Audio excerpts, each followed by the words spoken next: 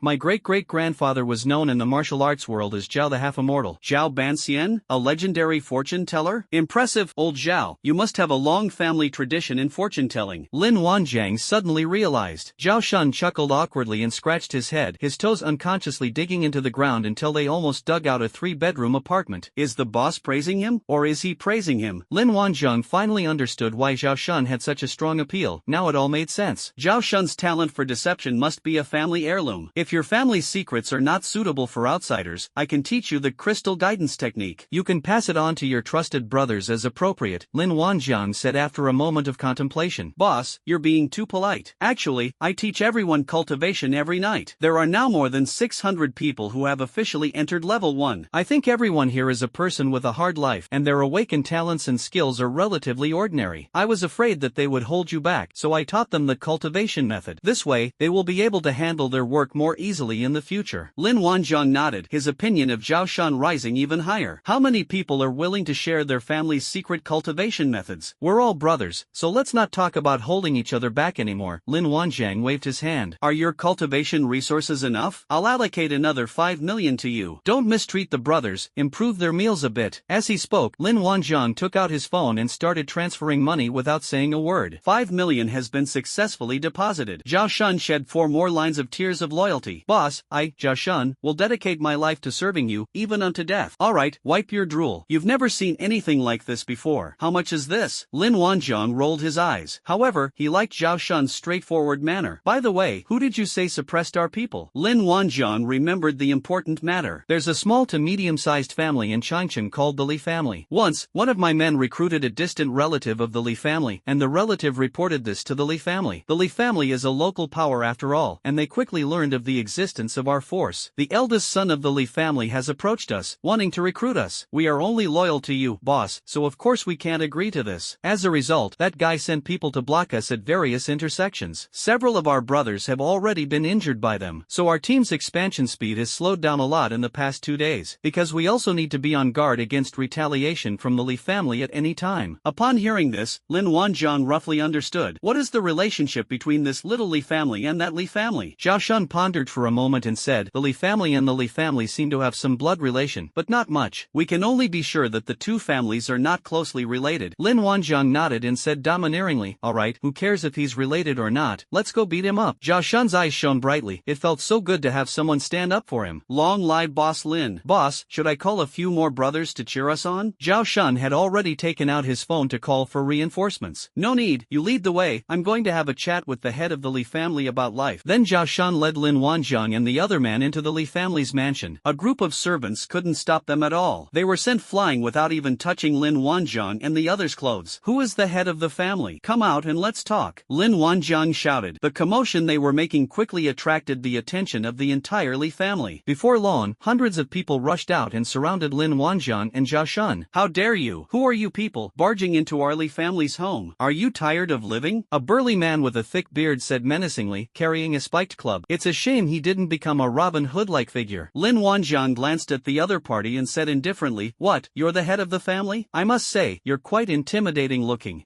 I am Li Kuei, the guard commander of the Li family. The burly man with the thick beard shoved his spiked club to the side with one hand, the end of the club piercing through the blue bricks and embedding itself in the ground. It's quite intimidating. Oh, Li Kuei? Are you sure it's not a fake? Lin Wanjiang couldn't help but think of the Liangshan heroes when he heard the name. Boy, you're quick-witted. What brings you to the Li family? If you don't give me a straight answer today, I'll pull out all your teeth. Li Kuei said fiercely. You have no say here. Who is the head of the Li family? Come out and have a chat about life. Lin Wanjiang looked around the room. Finally, his gaze settled on an old man with white hair. Hey, old man, are you the head of the family? The old man hurriedly waved his his hand. I am a schoolteacher in the Lee family. The young man in front of me doesn't look like someone to be trifled with. Now that the other party is emboldened and has come knocking, it's more likely they're here to cause trouble. If we speak too slowly, and the other party turns out to be seeking revenge, we'll be in trouble for no reason. Lin Wanjian looked the old man up and down, becoming more and more satisfied. With that kind of demeanor, you'd think he was the old patriarch. This proves that the old man is also truly talented and learned. As the saying goes, a person with a wealth of knowledge naturally exudes elegance. He, old sir, my apologies for my rudeness earlier. Would you be interested in coming to my army corps to teach the soldiers on the front lines? Lin Wanjian's attitude underwent a complete 180-degree change. Double the pay, Lin Wanjiang added. Lin Wanjian's act of poaching people on the spot, showing no regard for Xiao Li's family, thoroughly enraged everyone in Xiao Li's family. Who dares to be so insolent in my Li family? The voice preceded the person's arrival, and more than a dozen people came from a distance. Even without looking at Lin Wanjiang, one could tell that the real person had appeared. That was said by a middle-aged man. The other party quickly recognized Zhao Shun and said arrogantly with a stern face, "What, it's you?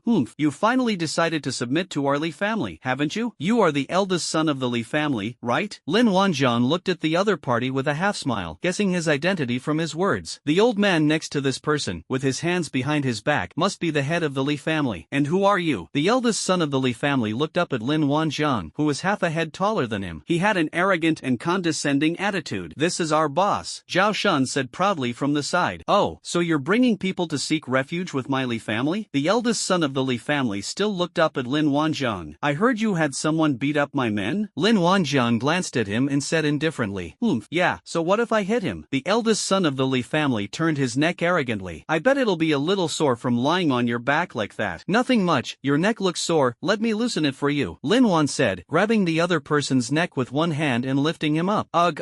The eldest son of the Li family was so red in the face that he could no longer speak. His mouth gaped open, his eyes wide with disbelief as he stared at Lin Wanjiang, his gaze filled with confusion and terror. She tried to pry Lin Wanjiang's hands off with both hands, but it was all in vain. You, how dare you? Put him down right now." The old man from the Li family finally couldn't stay calm and spoke up. "Old man, don't rush, let me talk to your son about life first," Lin Wanjiang said with a smile, glancing at the head of the Li family. This smile made the head of the Li family tremble. "Come here, someone come here. Quickly, save the young master," the head of the Li family roared. Seeing this, Li Kuei pulled with his right hand, but the spiked club wouldn't budge. He paused slightly, glancing at the end of the spiked club. It was stuck too deep in the brick. "That's overdoing the pretentious stuff." Li Kuei tried pulling a few more times, but he still couldn't pull the spiked club out. Because of his delay, a fight broke out on Lin Wanjiang's side. Several guards rushed towards Lin Wanjiang, but then flew back. "The faster you rush, the faster you fly." Li Kuei blinked as he watched the scene unfold. He couldn't afford to offend them. He roared, drew a guard's sword, and rushed out of Xiao Li's house. "I'll go outside and hold off the ambush." Then Li Kuei disappeared from everyone's sight. The head of the Li family was so angry he almost spat out a mouthful of blood. "You bastard Li Kuei. We've been treating you well all this time because we're distant relatives, but you've run away when it really matters?" The eldest son of the Li family has already fainted. Lin Wanjiang didn't kill him. He threw him to the ground and splashed him with cold water, which slowly brought him back to consciousness. "Hey, let's have another conversation," Lin Wanjiang said calmly. "Did you hit my man?" The eldest son of the Li family had just slowly woken up when he heard these words. He jumped up and ran behind the head of the family. The head of the Li family stared at Lin Wanjiang with a constantly changing expression. "You're the first person to dare to be so arrogant after coming to my Li family." "Yes, I'm sorry, my son was rude." The next second, the head of the Li family knelt down with a thump and apologized. Lin Wanjiang staggered. Had this old guy been drinking fake alcohol? The sudden 180-degree apology threw Lin Wanjiang into disarray. Lin Wanjiang then noticed his skill, combat power assessment. Could it be that he can assess his own combat strength? This is truly a bizarre skill. It's the first time Lin Wanjiang has ever seen one like it. Combat capability assessment? Lin Wanjiang asked curiously. But if he could really assess his own combat strength, why was this old guy so arrogant at the beginning? Do we have to wait for someone to make a move before we can assess the situation? How much does this old guy assess his own combat strength? That's what scared him like this. Lin Wanjiang squatted down, leaned closer, and patted the other man's chest curiously, asking, "Hey old man, what's my combat strength?" The head of the Li family trembled slightly. He didn't expect Lin Wanjiang to say that. He knows very few people who can assess combat strength. They are all trusted confidants. How did this person in front of me know that? The head of the Li family hesitated for a long time before finally telling the truth. "I can't see through your combat power either. It keeps increasing all the time. I guess I'm sick." The head of the Li family felt so wronged. How could there be someone he couldn't judge accurately? This combat power is terrifying. Moreover, even now, their combat power is still soaring. There must be something wrong with his health. But he noticed that everyone else seemed unchanged, which meant there was nothing wrong with him. The head of the Li family fell into self-doubt. However, one thing is certain, Lin Wanjian's combat strength is not something the Li family can afford to offend. We absolutely cannot afford to offend them. After copying the combat power assessment skill, Lin Wanjian immediately tested it himself. Of course he had to try something so fun. He looked at the head of the Shaoli family,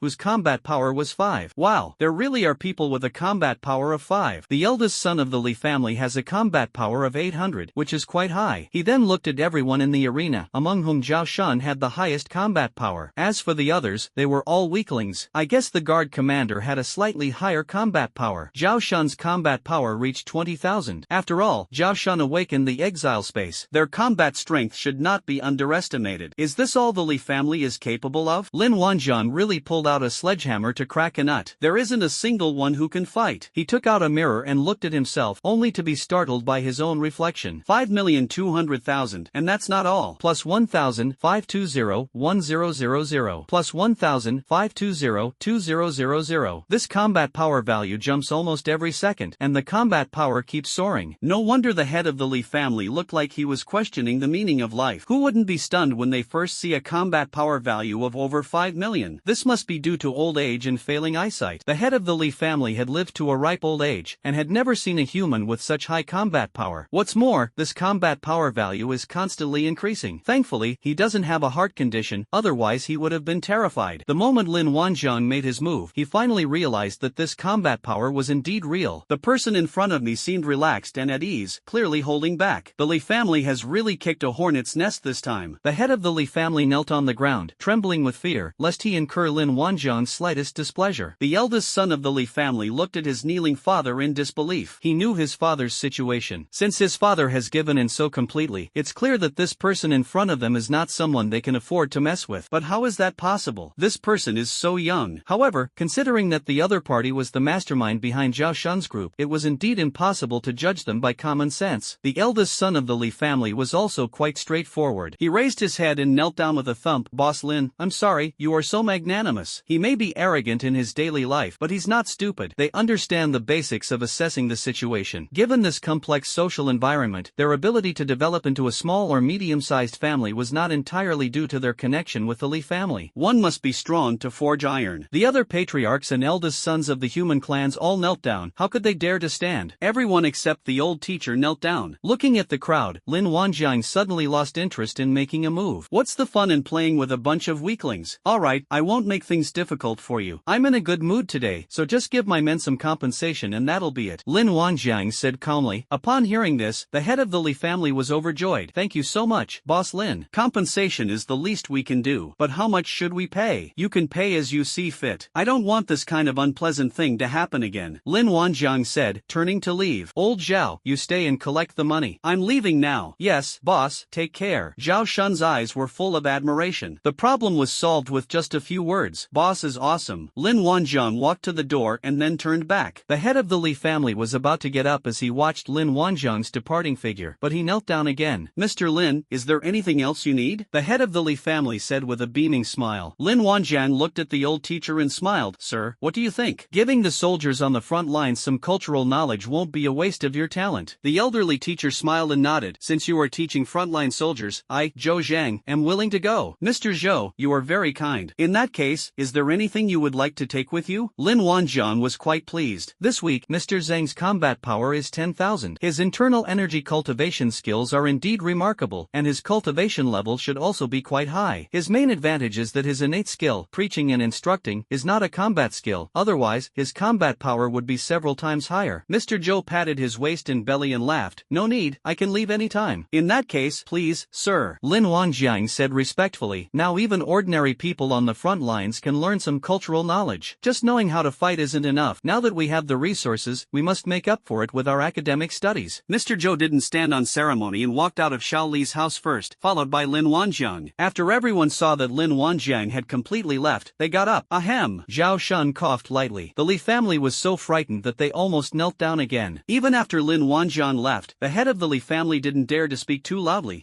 Brother Zhao Shun, right? My son has offended me a lot in the past, but we became friends after after a fight. Just kidding, even though Lin Wanjiang is gone, Zhao Shun's combat power of 20,000 is still there. The highest combat power value in the entire arena. He couldn't be tough even if he wanted to. Alright, now that we've talked things out, just give me a token amount of compensation, Zhao Shun said indifferently. Having spent so much time in the underworld, he had seen all sorts of faces. There are many people who bully the weak and fear the strong. He didn't think the Li family were all kind. They were just afraid. Therefore, he wouldn't play any games of pretense with the other party. Zhao Shun's time is precious. He's going to dedicate his life to working for Boss Lin. Brother Zhao Shun, what do you think is a suitable amount of compensation? The head of the Li family smiled and showed no dissatisfaction with Zhao Shun's attitude. Zhao Shun casually held up 5 fingers, indicating he wanted 5,000 yuan crystals. As a result, the head of the Li family paused slightly, pondered and said, isn't 5 million a bit too much? We can't come up with that many yuan crystals in a short time. How about 3 million yuan for the crystal? The head of the Li family quietly asked Zhao Shun for his opinion. What could Zhao Shun possibly have to say? He only wanted 5,000 yuan crystals. Then Zhao Shun nodded and reluctantly accepted the 3 million yuan, feeling quite pleased with himself. This saved the boss a whopping 3 million yuan in team expenses. He immediately edited a message to report the matter to Lin Wanjiang, asking how to handle the 3 million. Lin Wanjiang simply replied with 4 words, take it for team building. Who would spend 3 million yuan on a team building event? Zhao Shun's face twitched, and he finally decided to save money for his boss. 3 million is enough to cover the Kowloon army's expenses for a long time. Zhao Shun did not linger any longer and left Xiao Li's house. The head of the Li family was very excited. The matter had finally been resolved. He secretly breathed a sigh of relief, as this saved him a full 2 million yuan. Zhao Shun is a good person. He has a broad perspective. From now on, they absolutely cannot afford to offend Boss Lin. Consider this 3 million as a lesson learned. The head of the Li family turned around and slapped his eldest son hard. You wretched child, you almost ruined our Li family. Father, I was wrong. This time, the eldest son of the Li family did not talk back. Fortunately, Mr. Lin is very generous. If Steward Zhao needs anything in the future, please cooperate with him in the best of your ability. The head of the Li family sighed. Father, I understand. The eldest son of the Li family nodded. Don't let Steward Zhao's seemingly harmless and easygoing appearance fool you. He's not someone you or I can afford to mess with, the head of the Li family remarked. A combat power of 20,000 is not something you can easily achieve. The eldest son of the Li family trembled slightly and did not speak again. There was a hint of lingering fear in his eyes. Lin Wanjiang and Mr. Zhou Zhang had already been teleported back to the Wanjiang Corps' defense zone. When Mr. Zhou first saw such miraculous skills, he was amazed and gained a new understanding of Lin Wanjiang. Upon seeing the scene outside the border, Mr. Zhou's face became solemn and his expression grave. These border soldiers deserve respect. It was fate that he was able to teach these soldiers something. Lin Wanjiang arranged a separate tent for Zhou Zhang and summoned Chen Outyan and Xiao Bo to tell them his thoughts. Xiao Bo, the academic underachiever, seemed indifferent, but Chen Outyan was quite surprised. Wow, I didn't expect that. Our boss Lin is now managing both things simultaneously. Not bad at all. He's really showing great ambition. Chen Outyan looked at Lin Wanjiang with new respect. Lin Wanjiang was increasingly showing the demeanor of a leader. Yes, of course, after all, I'm a boss now. By the way, Brother Tian, could you help me apply for another military unit? We'll call it the Kowloon Army. Chen Outyan almost choked on his own saliva. What the heck? Chen Outyan thought he had misheard. Brother Tian, you're not old yet. It's not good for your hearing to deteriorate like this. Lin Wanjiang's expression of concern for the elderly made Chen Outyan roll his eyes. Boss, our Wanjiang Corps only has a little over 2,800 people. You're taking a bit too big a step. Aren't you afraid of tearing your balls? Our Wanjiang Corps has only just been established. Let's take it easy for a while. Lin Wanjiang smiled mysteriously. Personnel are not a problem. As long as your application for the Corps' establishment is approved, the personnel can be in place at any time. Alright, they're resorting to the mystery now. So, whose name will you use to apply this time? It's not impossible for an individual to apply for multiple legions, but the probability of approval from the main alliance is very low. To avoid wasting time, let's have someone else apply. This is a common tactic used by various powerful families. Let's apply in Zhao Shun's name, and the name will be Kowloon Army, Lin Wanjiang replied after a moment's thought. Zhao Shun? Okay. Chen Outyan didn't ask any more questions and went straight to handle it. People like Lin Wanjiang established 2 corps in a short period of time. The true ownership of the corps cannot be kept secret from everyone. If the Kowloon Army is identified as being actually controlled by Lin Wanjiang, then military funding will be in trouble. Government funding is bound to encounter demands for bribes and kickbacks, and there's even the possibility of not receiving funding at all. The old family-based models are no longer applicable to emerging factions. However, this is not a problem for Lin Wanjiang. He does not need the League's money. He's the one who raises his own soldiers. The League shouldn't try to use this to restrict restrain him. The application for this corps will take about a week, so Zhao Shun and his men can continue to expand in Changcheng. That evening, in the Wanjiang Production and Construction Corps Defense Zone, the soldiers of the Wanjiang Production and Construction Corps have a new subject: academic studies. Everyone must participate. War beasts naturally take turns standing guard on the city walls. Even Lin Wanjiang led the way to support Mr. Zhou Zhang. Brothers, let me introduce you. This is Mr. Zhou Zhang. From today onwards, Mr. Zhou will be our instructor in the Wanjiang Corps. From now on, our Wanjiang Production and Construction Corps will add a new subject: learning. Learning has no end. If you want to go further, you need to keep learning. Those who bear heavy responsibilities need to study even more diligently. Old Zhou will conduct assessments every month. One failure will result in a warning, and 2 failures will lead to a demotion by half a rank. Did you all understand? Lin Wanjiang shouted. Understood, thousands shouted in unison. However, the crowd's spirits weren't very high. Studying can be quite tedious, and not everyone is full of passion for it. Otherwise, there wouldn't be so many academically weak students. But what can we do? Since the boss has made the decision, they have no choice but to study. So the soldiers of the Wanjiang Corps began basic cultural lessons. It's a breath of fresh air on the border. The first day in the new defense zone was incredibly fulfilling for everyone. Li Laosan visited Chen Zhuan again and said with a smile, "Patriarch Chen, congratulations. You're here." Chen Zhuan's enthusiasm wasn't very high. "Patriarch Chen, you should be happy to be the new head of the family, so why are you looking so gloomy?" Li Laosan asked in confusion. Chen Zhuan snorted coldly. "Humph, don't even mention it. It's all because of that Lin Wanjiang." Li Laosan frowned. "Lin Wanjiang? What's wrong with Lin Wanjiang? Is he not cooperating? My Li family has ways to make him obey." Chen Zhuan sighed. "Lin Wanjiang killed several of our officers and ran away with his men." Run away? How could they have run away? Li Laosan's voice unconsciously rose a few decibels. "What is the purpose of the Li family's cooperation with the Chen family? It's all because of Lin Wanjiang. Now that he's heard that Lin Wanjiang has run away, how could he not be agitated? This means that the Li family is about to end up with nothing." "Brother Zhuan, you must be joking with me. How could someone from your Chen family's army possibly escape?" Li Laosan couldn't accept this fact. "Another possibility is that the Chen family has realized Lin Wanjiang's value and now wants to back out. This possibility is very high." So Li Laosan thought a lot at this moment, and he even considered turning against Li Laosan.